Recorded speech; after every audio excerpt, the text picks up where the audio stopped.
This story was written by Kelsey on Reddit.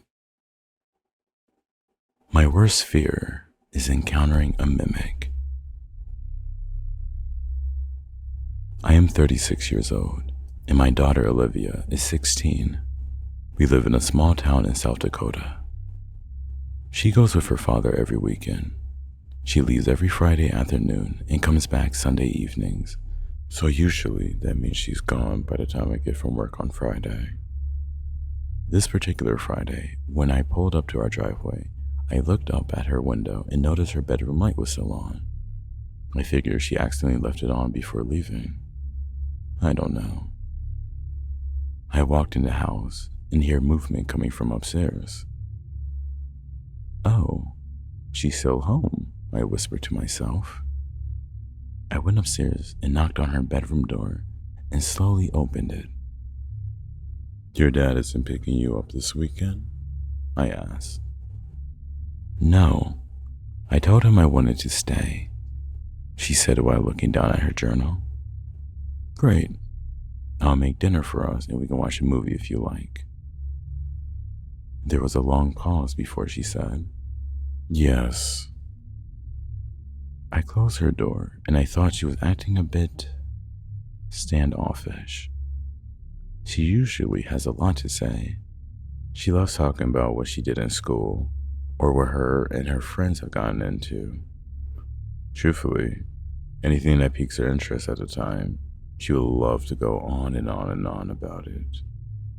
That's one of the various traits that she inherited from her father, and I love seeing them together and seeing how close they are.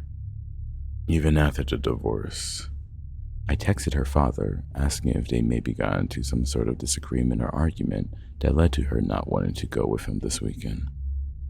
He didn't reply at the moment, so I can only assume he's busy, but I'm sure he'll message when he gets a chance. I went downstairs and started making dinner for us.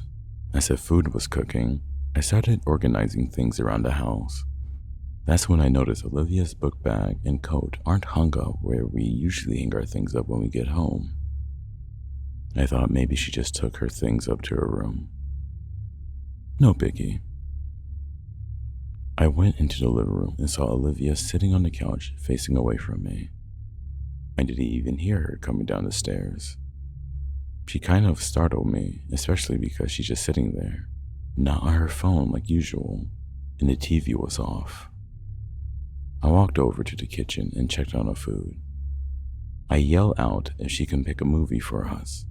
Maybe what had happened between her and her father is really getting to her, and she's just being quiet dealing with it.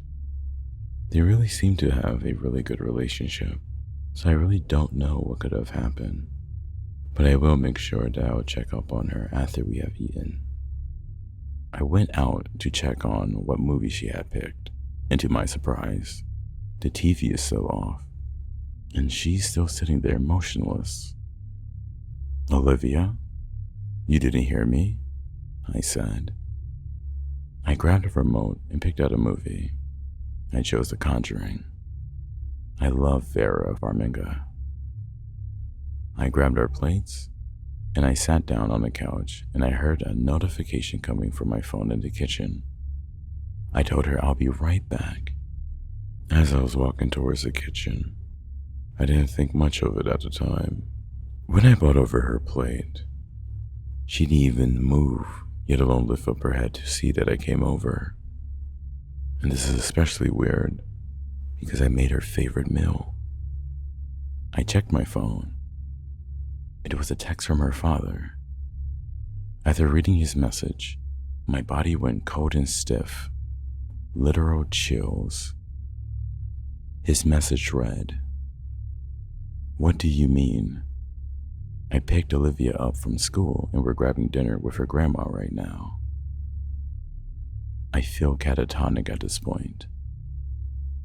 I took a deep breath and I walked slowly towards the living room, peeking in to see if it was still sitting on the couch. It was. It was just sitting there, very still, looking forward, but away from me. I haven't even seen Olivia's face since I've been home. Like that thing was purposely been avoiding eye contact. I went back into the kitchen and I didn't know what to do. Maybe I'm just tired. Maybe I'm just working too much.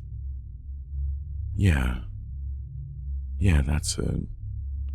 This is all one big nightmare, I think. I'm so fucking terrified. I had to go back out there. My car keys are in the living room hanging up, and I knew whatever that thing was sitting on the couch wasn't my daughter. I took a deep breath, and I got the courage to walk out confidently like everything was normal. It was gone. I don't know why, but I yelled out her name. My stupid, confused human instincts. I heard his voice coming from upstairs, sounding just like my Olivia. It said, "Mom, I'm upstairs and I need your help," in the most sinister voice. Hell no. I grabbed my keys and I ran the fuck out the house. I was shaking so much I couldn't even put the damn keys in the ignition. God, I wish I had push start at this very moment.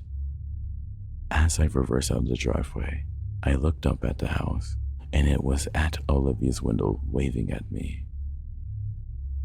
But she didn't have a face. I couldn't even breathe. But I never drove off so fast in my life.